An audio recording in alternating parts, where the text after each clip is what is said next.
Okay, we're back to the speech critiques. This is number one. This will be for Ramsey.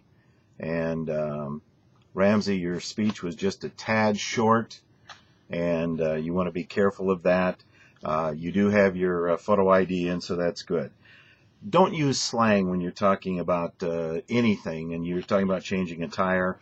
Use the term chop block. I'm not exactly sure what that is. I'm not even sure I heard it right. Stop when you are ready to start a speech. Don't be moving. Stop, take a breath, get ready, and then start your speech.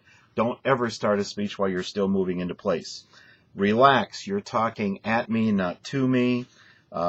You did this whole thing on the basis of changing a tire. You did not talk about women alone at night.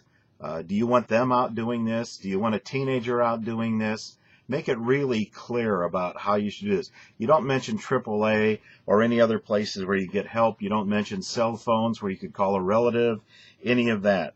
Have your audience pause longer when you're showing them to me so I can identify them. Make sure you fix your camera to get the shot that's required. Read up on that. You had too many interruptions of your natural flow, and some of them were really awkward pauses. Be careful of that. I need to see more light on your face so I can see it. You need to establish your credibility for teaching others about what you're doing. The fact that you had a flat once does not make you an expert. Make sure I understand that. The biggest problem was with your flow and your warmth of communication. You also failed to acknowledge the what ifs. What if you're a kid? What if you're a female? What if it's bad weather? What if there's no jack? What if there's no spare tire? You mentioned you need to mention what to do if you're in a bad area, if you're alone, about calling for help. This is not a one-size-fits-all situation, so you have to be aware of that. Visuals would have helped the speech. I'm not exactly sure what the visuals would be. Don't assume I know what a lug is, or I know what a lug wrench is, or I know what a chop block is, any of those things. And what if you don't have an operations manual or an operator's manual in your car? Those kinds of things are all crucial that you need to keep in mind when you're doing a speech. Ramsey, that's pretty much it. You had some problems with establishing your credibility, also some problems in your pauses. You began your speech kind of rushing it in. Your speech was just a tad short, and your message was not, in my opinion, adopted to the audience in general. Punky, you spoke on budgeting. Good citation of sources. Your pauses disrupt your flow. You seem to be surprised by some of your own materials.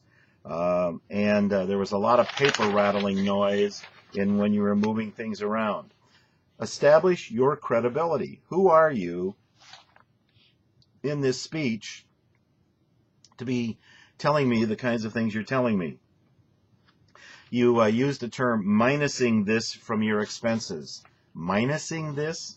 You probably need to think in terms of subtract. You have a slang. You talked about, I think, a W9. I'm not sure what that is. You had a dark video, so eye contact was something that I had a problem with. I did not get the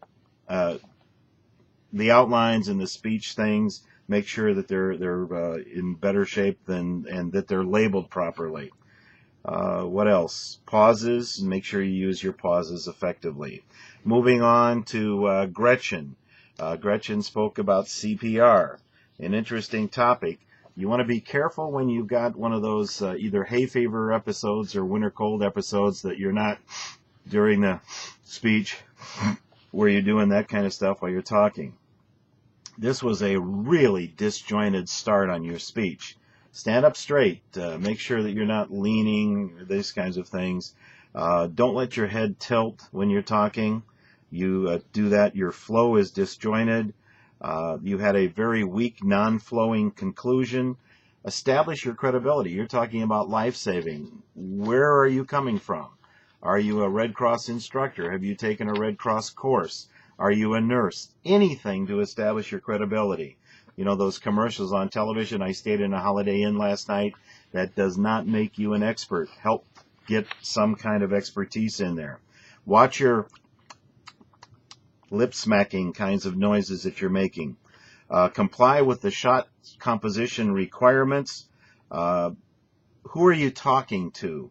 The audience? I'm not sure. Some of your advice was very, very technical. Make sure you understand your audience. Make sure you understand who you're talking to and what their depth of knowledge is. Also, what's a finger swipe? You didn't show me what it was. I have no clue. You use the term, you do some kind of a thing by doing a finger swipe. Come on, help me. Demo it. What are the 2 breaths?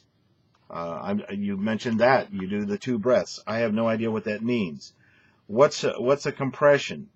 How do you tell us that we need, now you tell us that we need training to do all of this? Well, you should have done that ahead of time.